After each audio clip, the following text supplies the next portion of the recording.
আজ দেশের অর্থনীতিতে ঐতিহাসিক সিদ্ধান্ত। ৫৬তম জিএসটি কাউন্সিল বৈঠকের পর কেন্দ্রীয় অর্থমন্ত্রী নির্মলা সীতারাম ঘোষণা করলেন, এবার থেকে মাত্র দুটি জিএসটি স্ল্যাব থাকবে। উঠে গেল ১২% ও ২৮% স্ল্যাব। কার্যকর থাকবে ৫% ও ১৮%। আর সিন এবং লাক্সারি গুডসের জন্য থাকবে ৪০% স্ল্যাব।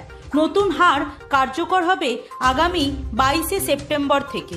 এর ফলে সস্তা হচ্ছে একাধিক প্রয়োজনীয় সামগ্রী, মাখন, ঘি, চিজ, শ্যাম্পু, টুথপেস্ট, থার্মোমিটার আর ক্লিনিক্যাল ডাইপারেরও দাম কমছে। ০% জিএসটি লাগবে পাউরুটি, পরোটা, দুধের মতো জিনিসে। এমনকি ৩৩টি জীবন রক্ষাকারী ওষুধেরও কোনো জিএসটি নেই। অর্থমন্ত্রী জানান, আমরা স্ল্যাব কমিয়ে এনেছি, এখন থেকে থাকবে মাত্র দুটি স্ল্যাব এবং ক্ষতিপূরণ শেষের সমস্যারও সমাধান করেছি। এই বড় সিদ্ধান্তের পর সোশ্যাল মিডিয়া প্রতিক্রিয়া জানালে প্রধানমন্ত্রী নরেন্দ্র মোদী তিনি লিখেছেন, জিএসটি সংস্কারের সর্বসম্মতভাবে মেনে নিয়েছে সমস্ত রাজ্য ও কেন্দ্রশাসিত অঞ্চল।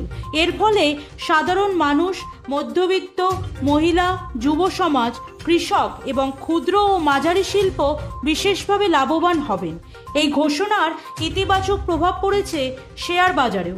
আজ বাজার খোলার সঙ্গে সঙ্গেই সেন্সেক্স বেড়েছে ৫০০ পয়েন্টেরও বেশি, নিফটি বেড়েছে ১৫০ পয়েন্টেরও বেশি। আর আন্তর্জাতিক বাজারে ডলারের তুলনায় টাকার দাম বেড়েছে ১৭ পয়সা। বিশেষজ্ঞদের মতে জিএসটি সংস্কারের এই পদক্ষেপ উৎসবের মরশুমে সাধারণ মানুষের ক্রয় ক্ষমতা বাড়াবে এবং দেশের অর্থনীতিতে আনবে নতুন গতি।